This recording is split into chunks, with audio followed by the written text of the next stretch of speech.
What up, guys? It's your boy, Wild BZ, baby. And I am here to react to TLC 2020. It was a night of shocking occurrences. It's the theme throughout the show. We had Baron Corbin in the pre-show match. He was a part of an 8-man tag. And of course, he lost. Sami Zayn and Big E came down to them, and it was Big E getting another step in this big old push that he's getting. I'm gonna be on the wait and see side of that. You know, I'm not really a big New Day fan, but I am a big fan of all three of them going their separate ways. And this is a start, so that's Thunder. But it was definitely a blunder to put Baron Corbin in the pre-show. The fuck? Oh, man. And I'll tell you another the fuck moment was seeing AJ Styles and Drew McIntyre in the very first match of the evening. I definitely didn't see that coming. Like, how? How is that even a thing? I don't get it. I do not understand. And I definitely don't understand how fucking Drew McIntyre retained. And by the way, The Miz cast in his Money in the Bank briefcase. Are you kidding me? And he lost. This was supposed to be his time, and he lost. And not only did he lose, the phenomenal AJ Styles lost. And that's definitely a blunder. Popcorn fart. Bullshit. Thumbs all the way the fuck down. Oh, yeah. Well, I'll tell you what was awesome was seeing the Queen, the most elegant woman in the WWE, Charlotte Flair, make her triumphant return. And not only did she returned to the winner's circle. She is now a women's champion now with Asuka. Finally, somebody dethroned Nia Jax and Shayna Baszler.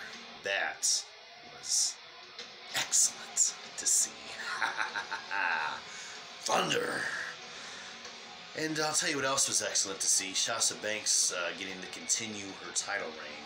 It was also nice to see Carmella finally put in the spotlight properly. And I definitely think she deserves a rematch. I definitely think she should be continued to be featured prominently. And I think in the not too distant future, she will actually become the champion. Definitely Thunder on that one. And I'll tell you what I thought was a blunder. I'm a big fan of the big dog, Roman Reigns.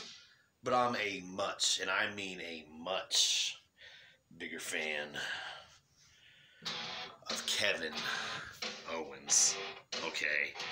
Kevin Owens has been having ladder matches and TLC matches before Roman Reigns was ever even in the WWE. And before Kevin Owens was in the WWE, for a matter of fact, right? Kevin Owens has been having ladder matches for over a decade. I remember in Ring of Honor, him and Sami Zayn had an excellent ladder match, man. And that's when I knew that he was known as Kevin Steen back then. That's when I knew, after seeing that he knows what the hell he's doing with those ladders. No doubt. Kevin Owens was my favorite to win, and he lost. Thanks to a fucking low blow to the nuts. He got hit in the nuts before he was about to make history and become a 2-time Universal Champion.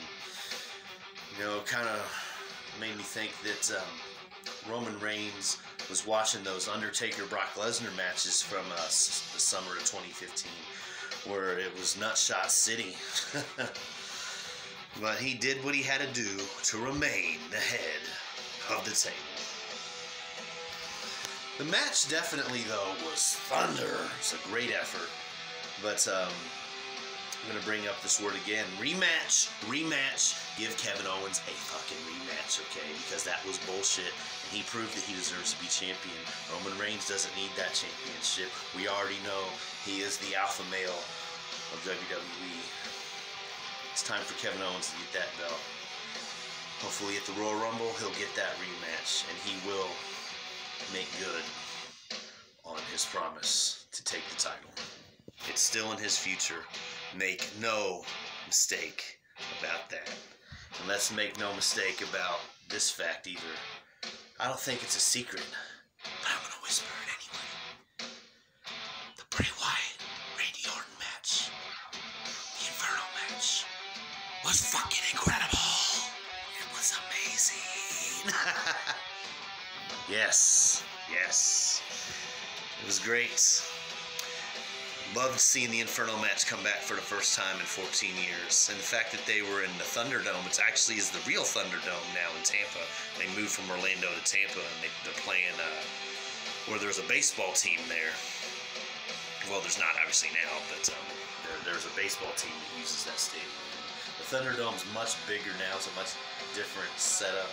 Similar but different. It's much more spread out.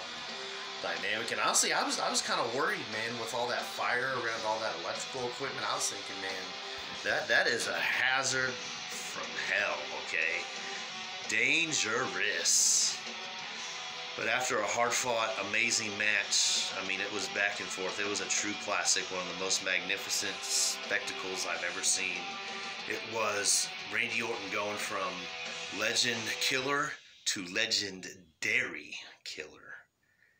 He not only set Bray Wyatt's back on fire, but brought him back in the ring, slapped on an RKO, and hit him with it, and then poured on the gas, poured it all over his body from his neck all the way down to his fucking boots. And he grabbed the match, he let that match just burn, baby, burn. And then he tossed it on the Fiend. And he is no more. It is all over for the Fiend. Now hopefully we can get the real Bray Wyatt back.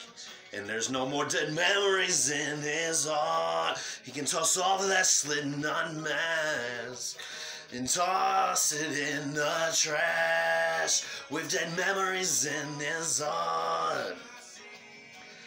Randy Orton put an exclamation point on his career tonight. He showed that he can do absolutely anything out there. Overall, we give this show an 8 out of 10 emphatic thunder